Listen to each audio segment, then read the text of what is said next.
Welcome to KRR kitchen. இன்றைக்கி நம்ம கிச்சனில் ஒரு சூப்பரான ஹெல்த்தியான பிரேக்ஃபாஸ்ட் ரெசிபி தான் பார்க்க போகிறோம். இன்றைக்கி நம்ம பார்க்க போகிற பிரேக்ஃபாஸ்ட் ரெசிபி மரவள்ளிக்கிழங்கு அடை தோசை எப்படி செய்கிறதுன்னு தான் பார்க்க போகிறோங்க. இந்த அடை தோசை நல்லா மொறு மொறுன்னு சூப்பராக இருக்குங்க டேஸ்ட்டு. மரவள்ளிக்கிழங்கு சாப்பிடாத குழந்தைங்களுக்குலாம் நம்ம இது போல் அடையாக செஞ்சு கொடுக்கும்போது பார்த்திங்கன்னா எல்லோரும் ரொம்ப விரும்பி சாப்பிடுவாங்க. டேஸ்ட்டும் ரொம்ப அருமையாக இருக்கும். நல்லா ஒரு தேங்காய் சட்னி, நாட்டு சக்கரை, வெண்ணெய் இதெல்லாம் வச்சு சாப்பிட்றப்ப இந்த மரவள்ளிக்கிழங்கு அடை பார்த்திங்கன்னா டேஸ்ட்டு ரொம்ப அருமையாக இருக்கும். இதிலே இனிப்பு அடையும் செய்வாங்க. அந்த அடை ரெசிபி வந்து பார்த்திங்கன்னா ஏற்கனவே நான் வீடியோ போட்டிருக்கேன். அதோட லிங்க் வந்து டிஸ்கிரிப்ஷனில் கொடுக்குறேன், தேவைப்படுறவங்க செக் பண்ணிக்கங்க. இன்றைக்கி மரவள்ளிக்கிழங்கு கார அடை எப்படி செய்கிறதுன்னு தான் பார்க்க போகிறோம்.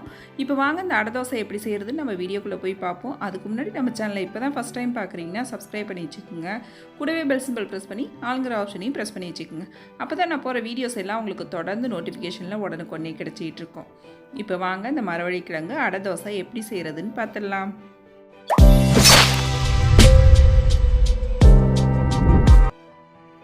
இப்போ அடை தோசை செய்கிறதுக்கு நம்ம அரிசி பருப்பெல்லாம் ஊற வச்சு எடுத்துக்குவோம். அதுக்கு பார்த்திங்கன்னா 1 கப் அளவுக்கு இட்லி அரிசி எடுத்திருக்கேன். இந்த அரிசிக்கு பதிலாக நீங்கள் ரேஷன் அரிசி கூட எடுத்துக்கலாம். புழுங்கல் அரிசியாக எடுத்துக்கோங்க.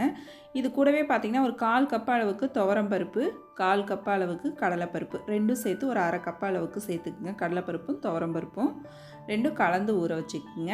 இப்போ இது எல்லாத்தையும் நல்லா கழுவிட்டு தண்ணி ஊற்றி ஊற வச்சுக்குவோம். நல்லா கழுவி எடுத்துகிட்டு வந்துட்டேன். இதில் காரத்துக்கு தகுந்த அளவு வரமிளகாய் சேர்த்துக்குங்க. நான் இன்றைக்கி ஒரு 6 வரமிளகாய் சேர்த்துருக்கேன். இது கூடவே 1 டீஸ்பூன் அளவுக்கு சோம்பு சேர்த்துருக்கேன்.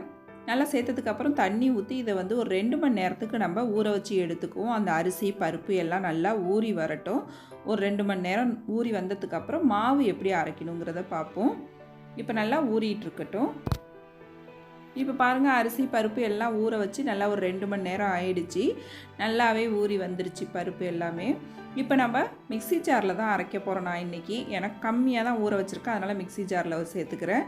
நீங்கள் கொஞ்சம் அதிகமான குவான்டிட்டி சேர்க்குறீங்கன்னா நீங்கள் கிரைண்டரில் போட்டு கூட அரைச்சிக்கலாம். எல்லாத்தையும் ஒன்றாவே போட்டு மாவை கொரப்பாக அரைச்சி எடுத்துக்கணும்.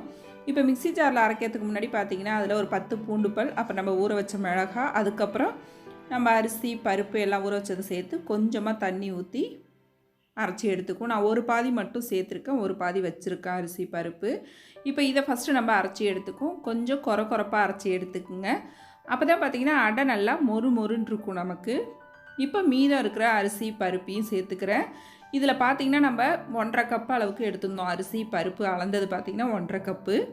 அதுக்கு 1/2 கப்பு துருவின நம்மளோட மரவள்ளிக்கிழங்கை எடுத்துக்கும். துருவிட்டு இது போல் அளந்து எடுத்துக்கிட்டிங்கன்னா சரியான அளவாக இருக்கும்.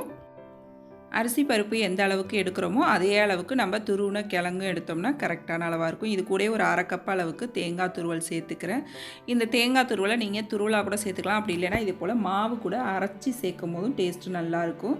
அப்புறம் இந்த அடை தோசைக்கு தேவையான அளவு உப்பும் நான் சேர்த்துருக்கேன். சேர்த்து இப்போ இதையும் நல்லா நம்ம அரைச்சி எடுத்துகிட்டு வந்துடுவோம். இப்போ அரைச்சதை நம்ம ஏற்கனவே அரைச்சி வச்ச மாவோடு சேர்த்துக்கிறேன். இதிலே கொஞ்சமாக தண்ணி கழுவியும் சேர்த்துக்கிறேன். இப்போ இதில் இன்றைக்கி பார்த்திங்கன்னா நான் வெங்காயம் போட்டு செய்ய போகிறதில்ல. இந்த அடை தோசை மாதிரி செய்கிறதுக்காக நான் வெங்காயம் சேர்க்கலை. நீங்கள் உங்களுக்கு வெங்காயம் பிடிக்கும் அப்படின்னாக்கா இதில் வெங்காயம் சேர்த்தும் செய்யலாம். டேஸ்ட்டு ரொம்ப சூப்பராக இருக்கும். இன்றைக்கி நான் வெறும் கருவேப்பிலை கொத்தமல்லி மட்டும் சேர்த்துருக்கேன். இது கூட பார்த்திங்கன்னா 1 டீஸ்பூன் அளவுக்கு பெருங்காயத்தூள், ஒரு 1/2 டீஸ்பூன் மஞ்சள் தூள் சேர்த்துக்குங்க. இப்போ நல்லா நம்ம தோசை மாவு பதத்துக்கு இதை கரைச்சி எடுத்துக்குவோம். மாவு நீங்கள் கொஞ்சம் கொரப்பாக அரைச்சிங்கன்னா மட்டும்தான் அந்த அடை தோசை பார்த்திங்கன்னா நல்லா மொறுப்பாக கிடைக்கும் நமக்கு. இப்போ பாருங்கள், மாவு நல்லா கலந்து எடுத்துக்கிட்டேன். இந்த அளவுக்கு இருந்துச்சுன்னா நமக்கு தோசை ஊற்றுறதுக்கு கரெக்டான பக்குவத்தில் இருக்கும். இப்போ அடுப்பில் கல் வச்சு காய வச்சு வச்சுருக்கேன். இதில் நம்ம தோசையை ஊற்றி எடுத்துக்குவோம். நல்லா ஒரு 1/2 கரண்டி அளவுக்கு மாவு சேர்த்து நல்லா மெல்லிஸாக இது போல் தேய்ச்சி விட்டுருங்க. மெல்லிஸாக ஊற்றும் போது நல்லாயிருக்கும் அடை தோசை சாப்பிட்றதுக்கு. இது மேலே வேணால் நீங்கள் வெங்காயம் தூவி கூட இந்த அடையை செஞ்சு எடுத்துக்கலாம். இப்போ நல்லா வேகட்டும். நல்லா வெந்ததுக்கப்புறம் பார்த்திங்கன்னா இதில் 1 டீஸ்பூன் அளவுக்கு எண்ணெய் சேர்த்துட்டு நல்லா திருப்பி போடுவோம். திருப்பி போட்டு இன்னொரு 2 நிமிஷத்துக்கு வேக வச்சு எடுத்துக்குவோம். இன்னும் நல்லா மொறுப்பாக வேணும் அப்படின்னாக்கா நீங்கள் ஒரு 5 நிமிஷத்துக்கு அடுப்பை சிம்மில் வச்சு போட்டுட்டிங்க அப்படின்னா நல்லா முருவலாக கிடைக்கும் நமக்கு அடை. ஆனால் அடை தோசை இந்த பக்குவத்துக்கு இருந்துச்சுன்னா சாப்பிட நல்லாயிருக்கும். நம்ம சட்னி கூட வச்சு சாப்பிட்றப்ப ரொம்ப அருமையாக இருக்கும். இப்போ நம்மளோட அடை தோசை ரொம்ப சூப்பராக ரெடி ஆகிடுச்சு. நம்ம இதே போல் மீதம் இருக்கிற அடை எல்லாத்தையும் ஊற்றி எடுத்துக்குவோம். ரொம்ப அருமையான ஹெல்த்தியான பிரேக்ஃபாஸ்ட் ரெசிபிங்க. இந்த அடை தோசை சாப்பிட்றதுக்கும் டேஸ்ட்டு பார்த்திங்கன்னா ரொம்ப சூப்பராக இருக்கும். நீங்களும் இந்த அடை தோசையை பார்த்திங்கன்னா நான் இன்றைக்கி சொன்ன அளவுகளோட செஞ்சு பாருங்கள். ரொம்ப அருமையாக சூப்பராக இருக்கும். ஒரு தேங்காய் சட்னி அப்படி இல்லைனா நாட்டு சக்கரை வெண்ணெயோடு சேர்த்து சாப்பிடும்போது குழந்தைங்களாம் ரொம்ப விரும்பி சாப்பிடுவாங்க இப்படி கொடுத்தோம் அப்படின்னாக்கா. இந்த அடை தோசையில் பார்த்தீங்கன்னா எண்ணெய்க்கு பதிலாக நீங்கள் வெண்ணெய் கூட சேர்த்து சுட்டிங்கன்னா டேஸ்ட் இன்னுமே ரொம்ப அருமையாக இருக்கும். நீங்களும் இந்த ரெசிபியை ட்ரை பண்ணி பாருங்கள். ட்ரை பண்ணி பார்த்துட்டு எப்படி இருக்குன்னு எனக்கு கமெண்ட் பண்ணுங்கள்.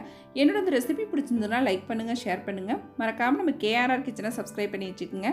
நாளைக்கு வேறொரு ரெசிபியோடு சந்திப்போம். தேங்க்ஸ் ஃபார் வாட்சிங்.